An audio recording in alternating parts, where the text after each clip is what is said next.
This is Newcap News with Brian Lentz. Good evening and thank you for joining us. There are reports a pedestrian was struck near 44th Street and 57th Avenue in Lloydminster this afternoon.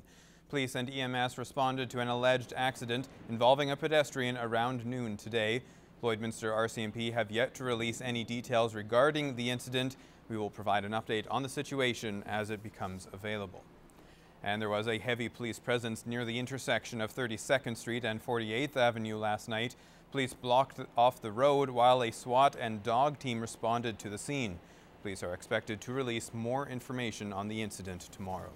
Well, yesterday we showed you students from Marsden Jubilee donating a truckload of food to the Olive Tree. Now today they received another generous donation. The Association of Saskatchewan Realtors recognized the Olive Tree as one of their 6 Quality of Life grant recipients for 2018. The grant is a $5,000 donation which the charity will use towards their lunch and breakfast programs with both public and Catholic schools. So what that money goes towards is actually purchasing actually healthy snacks and different things that we run out of a lot.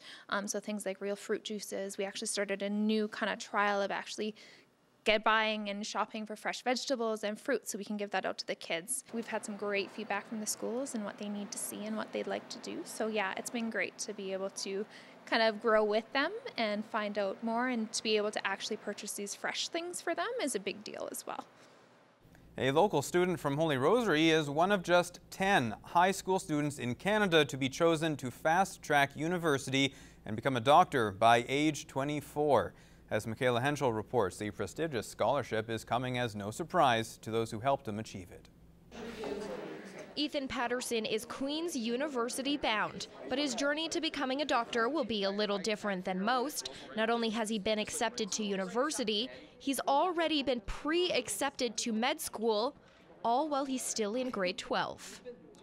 So it's really good that way, because you can reappropriate yourself towards other things when you're not having to worry about stress or about going into writing an MCAT or applying for medical school or something. So. Not only does Ethan not have to write the MCAT or go through the interview process, he gets to start medical school after only 2 years of his undergrad, a coveted opportunity not many people get. He's easily one of the hardest working and self-motivated students I've ever taught before. Very strong, very thoughtful, very insightful. He is the type of student who makes you want to be better as a teacher. The process wasn't an easy one for the future doctor. Only 10 students are accepted and require a nomination from their school and at least a 90% average. I said this to him before, I thought he had a really good shot, and so I was really excited when he told me that he got it, but I was not hugely surprised. I just think he's just a really remarkable person, and it's obvious when you talk to him that he is. And that testament stands true. Just ask Ethan why he wants to be a doctor. It's really nice to know that when you help people, it's not so much linear, that it is exponential. When you help somebody who's to say that they don't have a son or a daughter or a wife that might be worrying about them at home. So that's what I like about it, is that you can help people. Although he's excited to head to Queen's and begin his medical journey, Ethan credits his success with his humble Lloydminster roots. They're always so supportive, and everybody here is, when it happened, I told my mom, and then all of a sudden everybody was saying congratulations and everything. So it's nice to have such a strong foundation around you when you go, and you can't do it without that. Michaela Henschel, Newcap News. Well, eggs have been a breakfast staple for many families in Canada over the years. In this week's Healthy Living, Josh Ryan looks at the benefits found beneath the shell.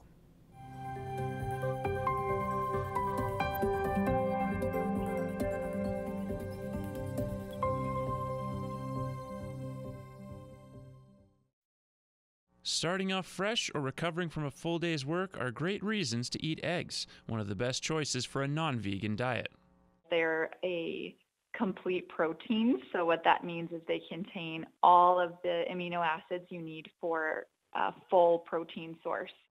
Eggs contain a plethora of nutrients, including vitamin A, D, and several B vitamins, and minerals like zinc. One that makes eggs a recommendation for pregnant women is choline. It actually is a precursor for developing neurotransmitters, so basically what you're using in memory and muscle control. and it helps to build those cell membranes. For many years, studies pointed to the cholesterol in eggs bringing health risks, while more recent studies, including one in the British Medical Journal, say otherwise. We've known for a long time that we don't actually directly receive the cholesterol in our bodies from foods that we eat. That's mostly produced by our bodies ourselves. So a lot of the more recent evidence actually shows that eggs can be cardioprotective. Eggs are also versatile, as you can combine them with various dishes and consume at different times of the day.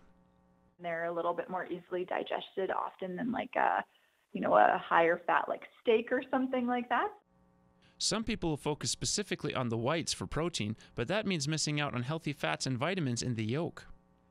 Definitely, I would say it's best to consume whole eggs, but there's definitely a place for egg whites if you want just kind of more, if you're using the eggs more for that lean source of protein. And while the nutrients found in different brands of eggs doesn't really change, you can make your choice from where they are produced. We would always encourage people to buy free range or free run eggs. So basically where the chickens aren't kept inside coops all day. Josh Ryan, Newcap News.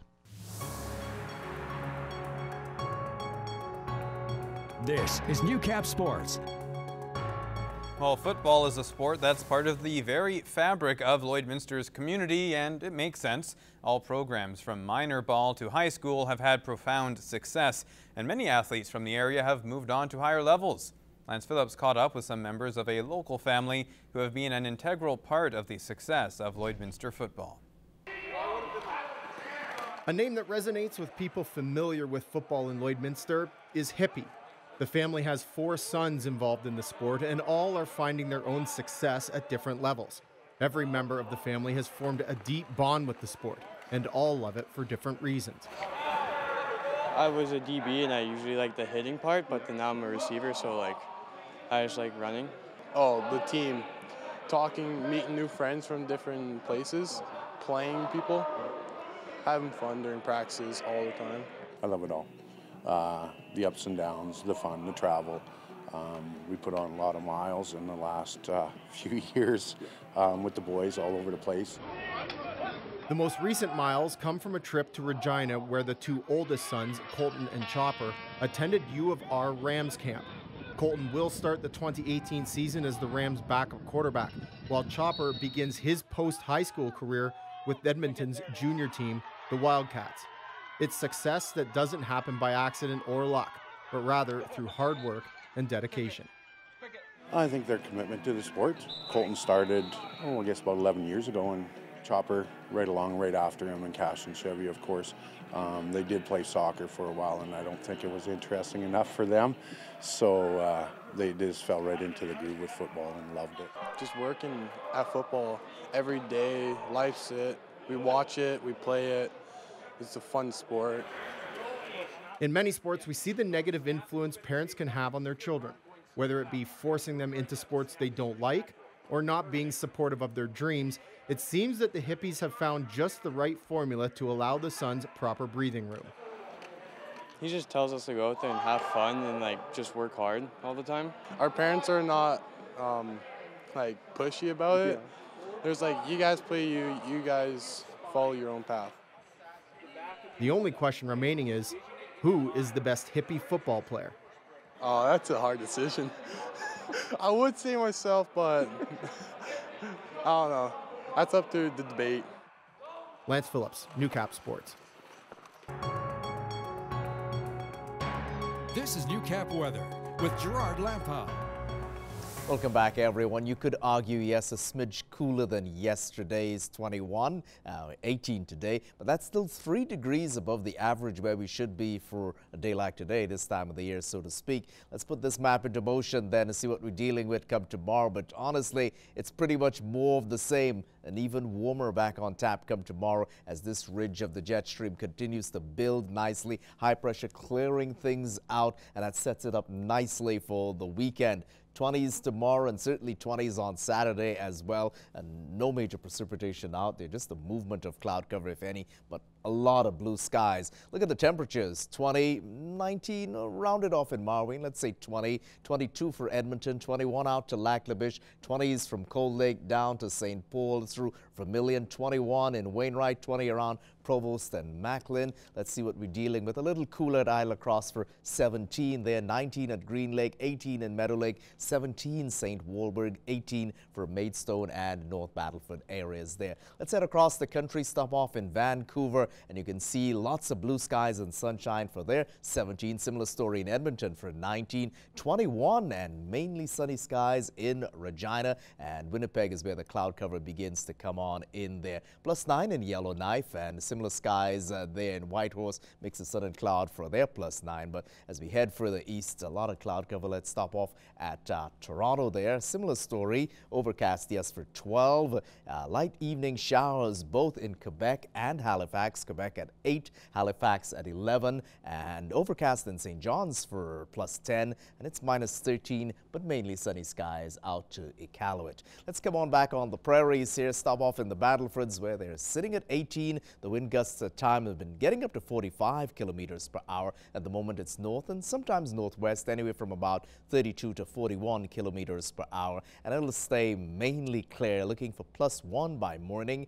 Winds still hanging around anywhere from 10 to about 30 kilometers per hour to round it off, and then looking for 18 tomorrow. Winds south and sometimes southeast, anywhere from 19 to about 28 kilometers per hour. Cold Lake, parts of the Lakeland region at 18, still mainly sunny, staying mainly clear for +3 by the early hours of tomorrow morning, and then getting up to about 20. South winds anywhere from, rounding it off, 15 to 25 kilometers per hour. Lloydminster, Vermilion, Wainwright, Provost, we're at 17, down from 18 earlier. The winds northwest getting up to 26 kilometers per hour. 3 by the early hours of tomorrow morning, and staying mainly clear. So it's a nice evening if you've got some chores around the home there to get done outdoors and stuff. You can definitely get those done before sunset, and aiming for 20 come tomorrow. Winds south anywhere from 20 to, rounding it off, 20 to 30 kilometers per hour. So the next 7 days, we'll take 20 on Friday, lots of sunshine, some cloud cover pushing in on Saturday, but 24 on Saturday,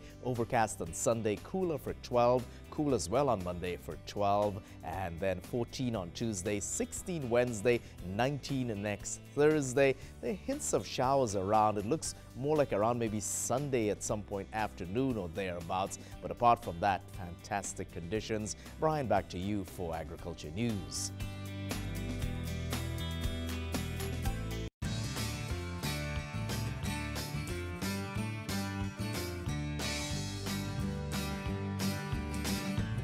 Well, anticipation is mounting as producers are anxiously waiting to start plant season 2018. In this week's Agriculture Report, Gerard Lampow catches up with a producer whose family has been farming for over 100 years.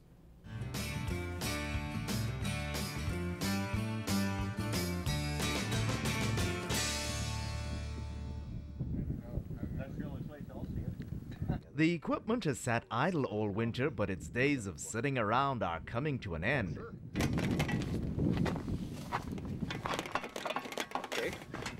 Jack Heath's family have farmed on this 3,000-acre property southwest of Lloydminster for over 100 years. The operation had animals until about 2000, when Heath decided to focus on grain. When it comes to seeding, it really depends on how fast it dries out. Most years you hope you're going by the 1st of May, but just the way this year's been, we're hoping by the 10th that. All things being equal, and given the level of technology, most producers would get through seeding within about 2 weeks. While they wait, the equipment needs to be prepped. So you go through everything, and a lot of electronics on everything now, so yeah, it's just prep time. You get it out, and if you got hoses broke or you got nozzles that need cleaned or everything, you just kind of go through everything. Okay. For many reasons, producers are not yet in the field. Now, many producers will be waiting on a steady +5 soil temperature, or at least to make sure that they can get the equipment out in the field without it sinking into the mud. Now, I'm going to take a soil temperature test and see what we're dealing with here. The weather is totally unforeseen. That one is totally out of our hands, and it's probably a good thing. But once everything is in working condition, Heath aims to have no downtime when he hits the field. Another issue for grain producers is the grain backlog. Actually, I can't complain. This has probably been the best winter I've had for moving grain. I'm out of wheat. I got a little bit of canola left to go, but it's already contracted here for May. And Heath credits his good fortune to keeping things simple with wheat and canola. the biggest thing nowadays, you got to know your cost of production, what it's costing you to produce that crop, how many dollars you need to make all your commitments. Gerard Lampow, Newcap News.